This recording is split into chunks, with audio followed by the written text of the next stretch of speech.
လူတယောက်ဟာလေထဲကမီတာ480အမြင့်မှာရှိတဲ့တန်ကြိုးပေါ်မှာအိပ်ပျော်နေပြီးသူ့ရဲ့တစ်ခုလေးသောဘေးကင်းရေးကိရိယာကတော့သူ့အောက်ကဟန်ချက်ညီတိုင်းမှာပဲဒါပေမဲ့သူနိုးလာတဲ့အခါသူ့ရှေ့မှာငှက်တစ်ကောင်ကိုတွေးလိုက်ရတော့ထိတ်လန့်သွားခဲ့တယ်သူအရန်ကြောက်လွန်းလို့အနှီးဆိုသွားခဲ့တယ်ငှက်ကသူ့ကိုထိရင်အပိုင်းပိုင်းကွဲသွားလိမ့်မယ်သူတေချာပေါက်တေတော့မယ်လို့ထင်ခဲ့တယ်ကံကောင်းထောက်မှစွာပဲငှက်ကဆင်းသက်တော့မဲ့အချိန်မှာရုတ်တရက်ပြန်ထွက်သွားခဲ့တယ်ဒါကျွမ်းကတက်ပြင်းချပြီးသူ့အစွမ်းကုန်လုံခြုံရာကိုရောက်အောင်စူးစမ်းခဲ့တယ်ဒါပေမဲ့မမျှော်လင့်ပဲအဲ့ဒီအချိန်မှာတန်ကြိုးကပြတ်သွားပြီးပြင်းထန်တဲ့ရိမ့်နှွေးမှုကြောင့်ဒါကျွမ်းလဲကျသွားတော့မလို့ဖြစ်သွားတယ်ဘေးကလူတွေအံ့အားသင့်သွားကြတယ်ကံကောင်းထောက်မှစွာပဲအရေးကြီးတဲ့အချိန်လေးမှာဒါကျွမ်းကသူ့ရဲ့ဟန်ချက်ကိုထိန်းထားနိုင်ခဲ့ပြီးမပြုတ်ကျခဲ့ဘူးဒါပေမဲ့ရုတ်တရက်ရဟတ်ရင်တစ်စင်းပေါ်လာပြီးလေပြင်းတိုက်ခတ်မှုကြောင့်ဒါကျွမ်းရဲ့ခြေထောက်တွေတုန်သွားတယ်အရေးကြီးတဲ့အခြေအနေကိုမြင်တော့ဒါကျွမ်းကဟန်ချက်ညီတိုင်းကိုခေါင်းပေါ်ကနေမြောက်ပြီးကမ်းခြေကိုအမြန်ပြေးသွားတယ်ဒါပေမဲ့မမျှော်လင့်ပဲသူဟန်ချက်ညီတိုင်ပေါ်တက်တော့မဲ့အချိန်မှာသူ့ခြေထောက်တွေတောင့်တင်းသွားတယ်လေထဲမှာ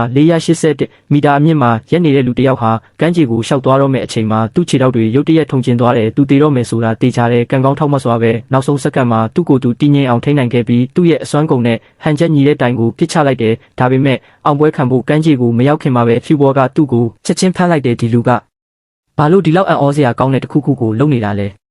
သူဟာမြင်မာတဲ့ကြိုးပေါ်မှာသူ့ကိုယ်သူတက်တည်ပြဖို့စူးစမ်းနေတယ်ဆိုတာသိလိုက်ရတယ်။အဲ့ဒီနေ့မှာအမျိုးသမီးတစ်ယောက်ဟာမျှော်စင်နှစ်ခုကြားကအနက်ရောင်ဆက်တစ်ခုကိုမြင်လိုက်ရတော့ထိတ်လန့်သွားတယ်။အနီးကပ်ကြည့်လိုက်တော့သူ့ခြေထောက်ထက်မီတာ900မှာရှိတဲ့ World Trade Center Twin Towers ပေါ်မှာကျိုးရမ်းလျှောက်နေတဲ့ယူတူသူတစ်ယောက်ကိုတွေ့လိုက်ရတယ်။ရုတ်တရက် Hurricane မုန်တိုင်းတိုက်ခတ်သွားပြီးအဲ့ဒီလူဟာတိုင်ကအနှဲငယ်ရိမ့်ရွှဲသွားပြီးဟန်ချက်ပြတ်သွားတယ်။ထူးဆန်းတာကသူ့ကြောက်မနေပဲပိုပြီးရဲရင်လာတယ်။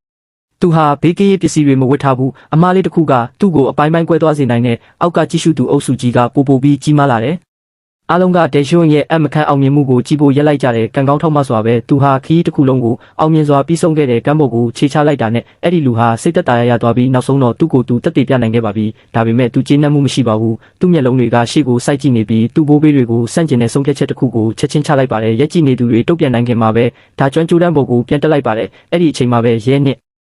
ရောက်ချင်းကပ်လာပြီးဒါကျွမ်းတေချင်းရင်ကျိုးတန်းပေါ်ပြန်တက်တင်တယ်လို့အော်ဟစ်နေပါတယ်ရဲတွေကြောင့်ကြောက်ရွံ့နေတဲ့ဒါကျွမ်းကသူတို့စီကိုနာခံစွာရှောက်သွားလိုက်ပါတယ်ဒါပေမဲ့ကန်းကနေ1မီတာလောက်ကွာမှာရုတ်တရက်ရက်လိုက်ပြီးဟန်ချက်ညီတဲ့ဘားကိုခေါင်းပေါ်မြောက်ကအမြန်လှည့်လိုက်ပါတယ်ဒီလှုပ်ရှားမှုကရဲတွေကိုစကားမပြောနိုင်အောင်ဖြစ်စေပြီးအံ့အားသင့်စေခဲ့ပါတယ်ဒါပေမဲ့အဲ့ဒီလူမှသူတို့ကိုအာယုံစိုက်ဖို့အချိန်မရှိပါဘူးသူအမောင်မျောစင်ရဲ့အလဲဘဟုကိုပြန်သွားပြီးလူတိုင်းရဲ့အကြည့်အောက်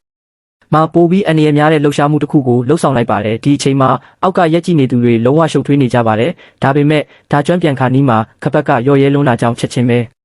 ခြားခြားလဲနေတဲ့ဒါကျွမ်းမတုံ့ပြန်နိုင်ခင်မှာပဲဝက်ဦးကရုတ်တရက်ပြုတ်ကျပြီးချော်လဲတော့မလို့ဖြစ်သွားတယ်ထာဝရလို့ထင်ရတဲ့အဖြစ်ပြက်ပြီးမှဒါကျွမ်းအိမ်ခေါင်မိုးဆုံးကိုနောက်ဆုံးရောက်တယ်သူတက်တော့မလို့ခြေထောက်တွေရုတ်တရက်တုံလာပြီးပြန်ချော်လဲတော့မလို့ဖြစ်နေတဲ့နောက်ဆုံးအချိန်မှာသူ့ခြေထောက်တွေပြန်မက်လာပြီးချိန်ခွင်ရှာညှိတဲ့ဘားကိုပစ်ချပြီးမြင်တက်သွားတယ်ဒါပေမဲ့အံ့ဩစရာကောင်းတာကဒါကျွမ်းကိုချက်ချင်းဖမ်းဆီးပြီးရဲစခန်းကိုခေါ်သွားတယ်ဒါပေမဲ့သူ့ရဲ့အမခန်ဆွမ်းဆောင်ရည်က